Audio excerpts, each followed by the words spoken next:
Assalamualaikum warahmatullahi wabarakatuh.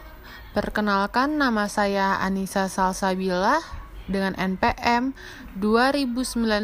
2019-21500-354 dari kelas R7E, kelompok 2, mata kuliah pragmatik, dan dosen pengampu Irwan Siagian MPD. Di sini saya akan membahas mengenai materi konteks tutur. Isi pembahasan pada materi kali ini ada 3 pembahasan. Yang pertama, mengenai hakikat konteks tutur dalam pragmatik. Yang kedua, jenis-jenis konteks tutur dalam pragmatik. Dan yang ketiga, ciri-ciri konteks tutur dalam pragmatik. Yang pertama, hakikat konteks tutur dalam pragmatik. Konteks dalam kajian pragmatik memiliki peran yang sangat signifikan dalam memahami maksud, tuturan, atau teks. Konteks ini sangat berpengaruh bagi penutur dalam memproduksi sebuah teks dan sangat berpengaruh bagi mitra tutur, pendengar, ataupun pembaca dalam memahami teks. Menurut Saifuddin 2018 halaman 112. Yang dimaksud dari teori di atas yaitu konteks dalam kajian pragmatik memegang peranan untuk memahami maksud dari sebuah tuturan atau teks, yang mana konteks tersebut sangat mempengaruhi mitra tutur dan sesuai dengan situasi tutur itu sendiri. Contoh, Rina bertemu dengan Sandi di kantin. Ketika Rina ingin berbicara dengan Sandi, maka Rina akan melihat hubungan kedekatan, tingkat formalitas, dan hal lainnya untuk menentukan ragam bahasa yang tepat untuk digunakan. Contoh di atas menunjukkan di mana penutur melihat latar belakang dari lawan tuturnya, serta situasi untuk menentukan ragam bahasa dan konteks yang akan ia gunakan dalam sebuah tuturan. Pengertian berikutnya menurut Subagio tahun 2010 halaman 187-189. Konteks dalam ranah pragmatik hanya sebatas pada latar situasional yang melingkupi peraturan antar personal, yang dimana maksud dari teori tersebut yaitu dalam pragmatik, terdapat batasan-batasan yang dapat berupa latar belakang situasional dari penutur dan lawan tutur, yakni sebuah situasi di mana, kapan, dan dalam situasi seperti apa sebuah tuturan itu berlangsung. Contoh, pada teks kasir yang tertempel di dinding tidak akan memiliki makna apapun, sebab tidak akan menunjukkan maksud tertentu. Namun, jika pada teks kasir yang berada di meja sebuah toko memiliki makna, sebab jelas konteksnya dan ditulis untuk tujuan komunikasi. Contoh di atas merupakan situasi di mana sebuah teks akan menjadi lebih bermakna jika berada pada situasi yang tepat. Dan begitu juga sebaliknya, di mana sebuah teks atau tuturan akan menjadi tidak bermakna atau hilang makna jika dituturkan atau berada pada situasi yang tidak tepat. Pengertian berikutnya mengenai konteks tutur dalam pragmatik yaitu konteks adalah kerangka konseptual tentang segala sesuatu yang dijadikan referensi dalam bertutur ataupun memahami maksud dari tuturan tersebut. Kerangka yang dimaksud di sini ialah seperangkat peranan dan hubungan yang menjadi bagian dari pembentuk makna. Saifuddin 2019. Maksud dari teori di atas yaitu di mana konteks juga memiliki arti sebagai segala sesuatu yang menjadi acuan atau referensi dalam bertutur atau dalam memahami maksud dari sebuah tuturan. Lalu, hubungan konteks dengan situasi penutur akan membentuk sebuah makna. Contohnya yaitu pada percakapan berikut. Ibu, apakah kamu sudah belajar, Nak? Besok ujian. Anak, tenang Bu, aku yakin bisa. Ibu, ya sudah. Dalam percakapan di atas, terlihat jelas bahwa seorang ibu sedang mengingatkan anaknya untuk belajar, sebab besok anaknya akan menghadapi ujian. Dan sang anak menjawab dengan tenang, tanpa menyebutkan kembali topik pembicaraan mereka, yaitu ujian. Dan sang ibu langsung memahami serta menjawab anaknya kembali.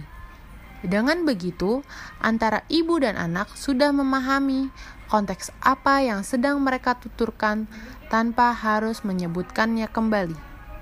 Sintesis dari teori-teori yang sebelumnya telah disebutkan, yaitu dari 3 teori tersebut dapat disimpulkan bahwa konteks tutur dalam pragmatik memiliki peran yang sangat penting, baik tuturan lisan maupun tulisan. Sebab, adanya konteks dalam sebuah tuturan dapat menghasilkan makna yang tentunya akan berpengaruh baik bagi penutur maupun lawan tutur dalam memahami dan memprediksi sebuah tuturan.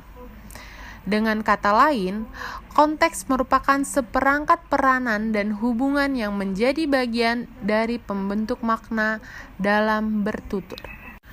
Berikutnya, mengenai jenis-jenis konteks tutur dalam pragmatik. Saifuddin 2018 halaman 113 sampai 114 membagi konteks tuturan menjadi beberapa bagian, antara lain: A. Konteks fisik. B. Konteks linguistik. C. Konteks psikologis. D. Konteks sosial.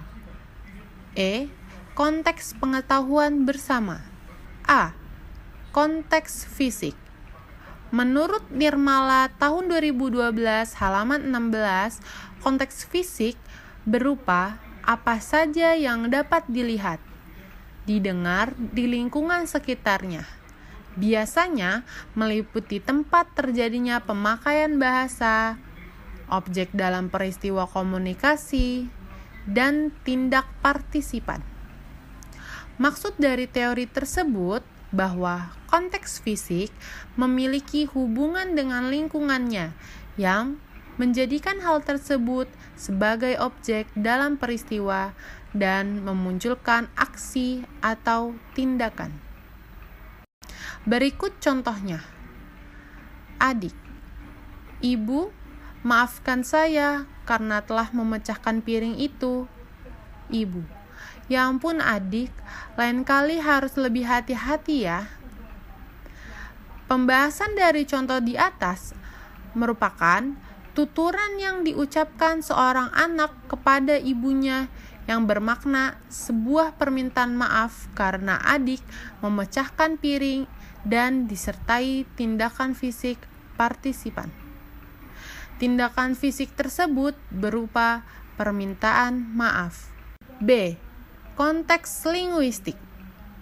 Konteks linguistik merujuk pada bentuk penggunaan bahasa yang bukan merupakan sebagian daripada makna, atau berucap sesuatu tapi tidak bermaksud demikian. Zainal dan kawan-kawan tahun 2018 halaman 246. Maksud dari teori di atas yaitu konteks linguistik sebagaimana sebuah tuturan yang dituturkan oleh penutur namun tanpa memiliki maksud yang sama dengan apa yang ia telah tuturkan. Contoh, Ila, anak itu ternyata tangan panjang. Aku pernah melihat dia mencuri makanan di kantin sekolah.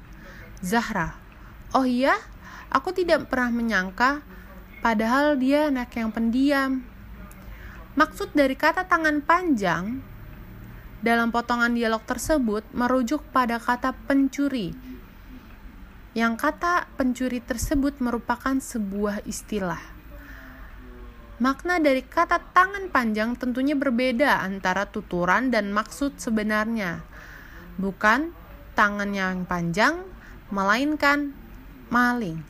atau pencuri. C. Konteks psikologi. Menurut Saifuddin 2018 halaman 114 bahwa konteks psikologi merupakan konteks yang berkaitan dengan perasaan peserta tutur pada saat tuturan itu berlangsung. Digunakan dalam sebuah komunikasi. Jadi, di mana perasaan yang turut disertakan dalam terjadinya sebuah komunikasi. Misalnya seperti perasaan sedih, bahagia, marah, dan kecewa, yang mana perasaan-perasaan tersebut akan berpengaruh pada tuturan yang akan dituturkan. Maksud dari teori tersebut yakni konteks psikologi yang memiliki kaitan dengan perasaan penutur pada saat tuturan itu terjadi. Tuturan tersebut dikeluarkan sesuai dengan suasana hati peserta tutur serta perasaan dari penutur. Contohnya yaitu Zahra, dia selalu berbohong pada diriku. Contoh di atas memiliki sebuah makna yang sangat bergantung dengan perasaan penuturnya. Pada saat menuturkan tuturan tersebut, biasanya tuturan tersebut dituturkan dengan rasa sedih, kesal, marah, kecewa, dan lain sebagainya. Pada contoh tersebut, Zahra menuturkan tuturannya dengan perasaan marah dan kesal, sebab ia selalu dibohongi. D. Konteks sosial. Nirmala tahun 2012 halaman 36 menjelaskan bahwa konteks sosial yaitu konteks yang mengacu pada jenis situasi yang menunjukkan hubungan sosial antar partisipan serta pengetahuan yang tersimpan atau stored knowledge. Mengacu pada semua tuturan yang diolah sebab latar belakang pengetahuan dan pengalaman yang dapat mempengaruhi munculnya sebuah tuturan. Maksud dari teori tersebut yaitu konteks sosial merupakan konteks yang memiliki hubungan sosial penutur dan pengetahuan yang dimiliki oleh penutur dapat berupa pengalaman atau informasi yang diketahui oleh penutur. Contohnya yaitu di perpustakaan. Fariza, Ila, aku menemukan buku yang kamu cari di rak nomor 8. Ila, Fariza, coba bicara lebih keras lagi agar semua orang di sini dapat mendengar pembicaraanmu. Contoh tersebut menunjukkan bahwa Fariza berbicara terlalu keras padahal ia sedang berada di perpustakaan. Lalu, Ila meminta agar Fariza berbicara dengan lebih keras lagi. Jika dilihat dari situasinya, kalimat permintaan tersebut ditafsirkan sebagai sebuah larangan untuk berbicara keras, sesuai dengan konteks sosialnya. E. Konteks pengetahuan bersama. Konteks pengetahuan bersama yakni konteks dalam pragmatik yang dapat dimaknai dengan mengacu kepada hal-hal yang terkait dengan setting atau lingkungan dinamis, tempat, entitas kebahasaan digunakan secara sistematis. Menurut Rahardi 2015 halaman 18. Maksud dari teori di atas yaitu konteks pengetahuan bersama dalam pragmatik ini sebagai latar belakang asumsi yang mana dimiliki bersama oleh mitra tutur dan penutur. Konteks ini diperoleh melalui pengalaman dan kemudian tersimpan di pikiran manusia. Contohnya, ayah, ini jam berapa? Ibu menjawab, anak-anak sudah tidur, Pak. Percakapan di atas menjelaskan bahwa konteks pengetahuan bersama, di mana pertanyaan ayah dengan jawaban yang diberikan oleh ibu sangat tidak ada relevansinya. Namun, dikarenakan adanya konteks pengetahuan bersama, ayah mengerti jawaban yang diberikan oleh ibu. Antara ayah dan ibu saling memahami konteks dari tuturan mereka. 3. Ciri-ciri konteks tutur dalam pragmatik. Menurut Hartini DKK, tahun 2020 mengemukakan adanya faktor-faktor yang menandai terjadinya peristiwa itu dengan singkatan speaking, yang mana S berarti setting atau scene, P berarti participants, E berarti end, A berarti act sequence, K berarti key, I berarti instrumentalist, N berarti norm of interaction and interpretation, dan G berarti genre. S. Setting. Setting and scene yaitu berkenaan dengan latar dan waktu, tempat, sedangkan scene atau situasi tempat dan waktu tutur. Waktu dan tempat yang berbeda akan menyebabkan variasi tutur yang berbeda juga. Menurut Chair dan Agustin 2010 halaman 48.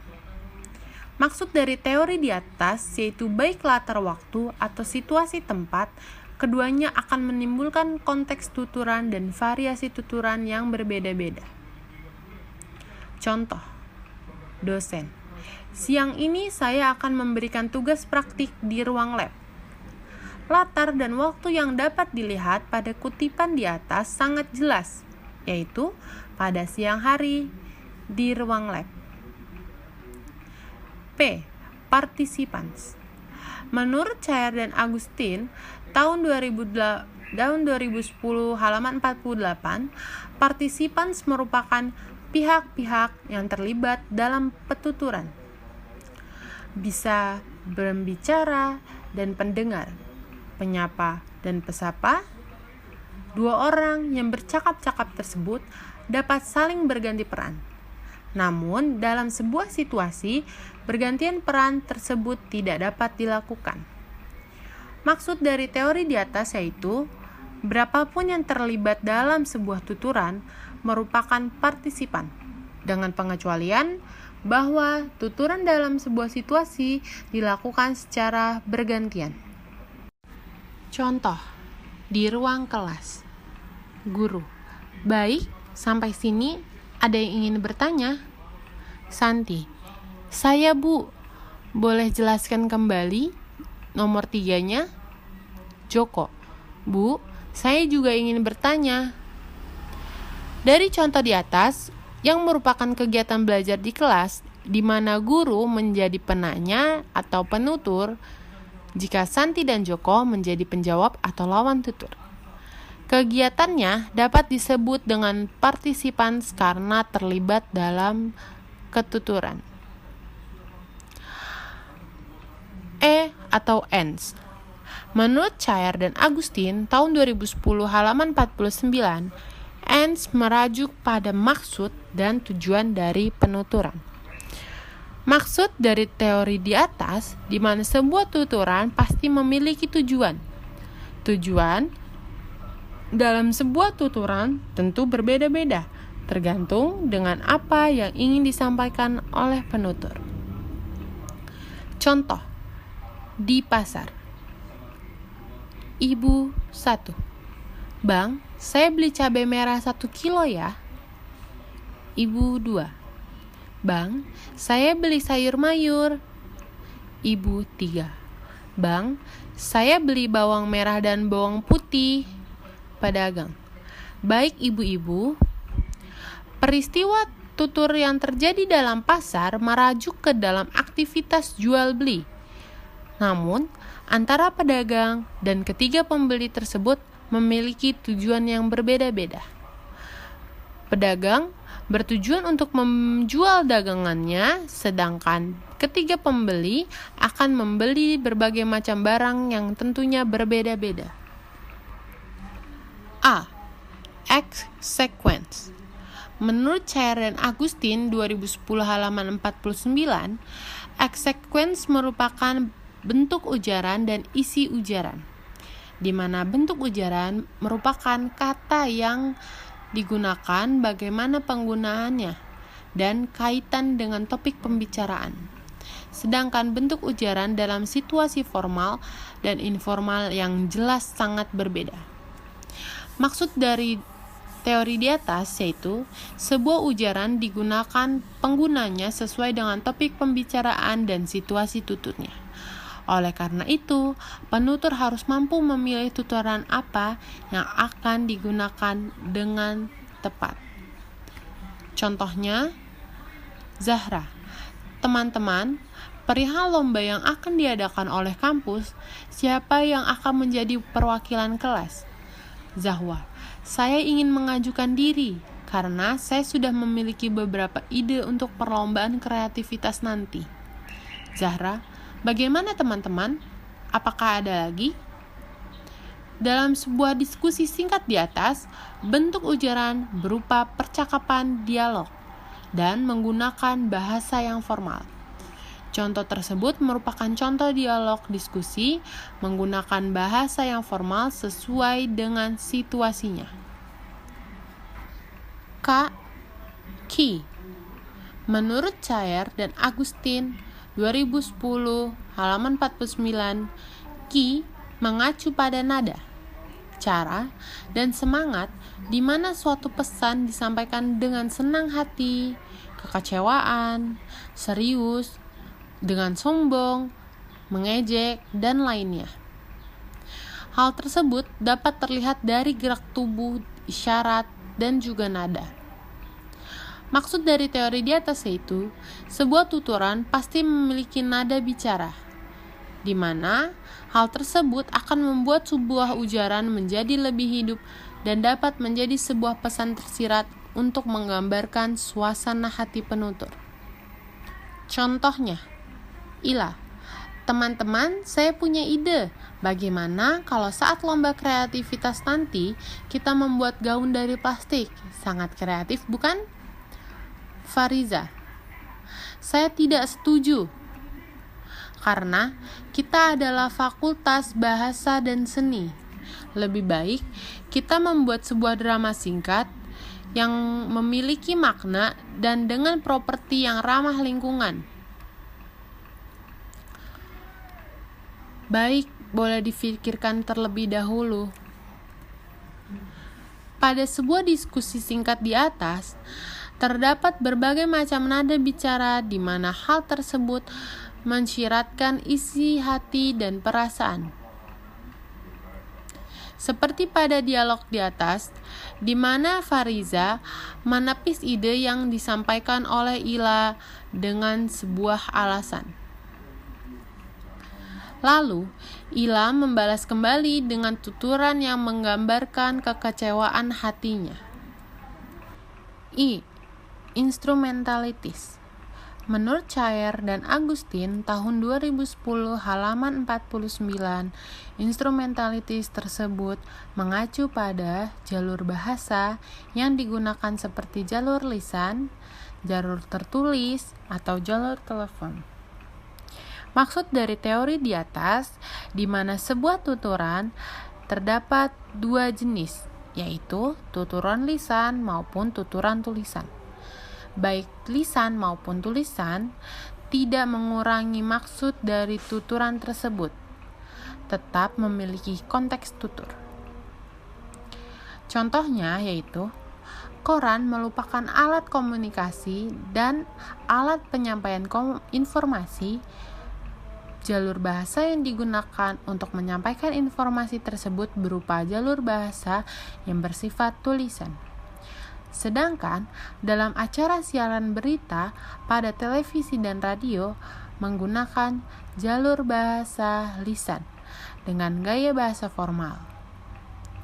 Keduanya sama-sama memiliki tujuan yang sama, yaitu untuk menyampaikan informasi dan sama-sama menggunakan bahasa yang formal, serta memiliki makna berbeda namun dengan tujuan yang sama, yaitu menginformasikan.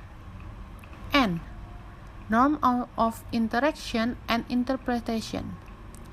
Menurut Cair dan Agustin tahun 2010 halaman 49, hal tersebut mengacu pada sebuah norma atau aturan-aturan yang ada dalam sebuah interaksi. Misalnya, cara berinterupsi dan cara bertanya.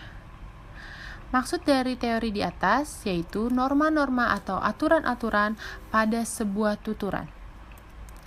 Contoh, dalam sebuah acara situasi wawancara, pembawa acara atau penutur berhak menegakkan norma atau aturan dalam acara tersebut.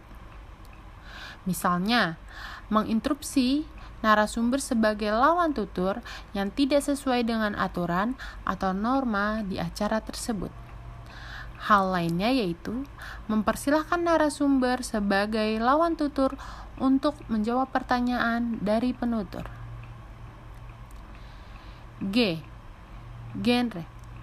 Menurut Cair dan Agustin, tahun 2010 halaman 49, genre merupakan hal-hal yang mengacu pada jenis bentuk penyampaian pembicaraan seperti narasi, puisi, pepatah, doa, dan lain sebagainya. Maksud dari teori di atas yaitu genre sebagai bentuk-bentuk apa saja yang digunakan dalam penyampaian sebuah tuturan. Contoh, dalam sebuah situasi wawancara, genre yang digunakan dalam penyampaian yaitu sebuah percakapan dialog. Dari awal sesi wawancara hingga akhir, pembicaraan penyampaian ujarannya berupa dialog antara narasumber dan wartawan. Berbeda halnya dengan pembaca berita di televisi, yang mana membaca teks berita yang berjenis narasi, melaporkan kejadian atau peristiwa mengenai sesuatu yang sedang terjadi. Simpulannya, sebuah tuturan lisan atau tuturan tulisan tidak akan bermakna tanpa adanya konteks tutur. Konteks tutur dalam pragmatik merupakan sesuatu hal yang memproduksi teks dan memahami sebuah tuturan. Sebuah konteks tutur tentu harus dipahami oleh kedua belah pihak, yaitu penutur dan lawan tutur.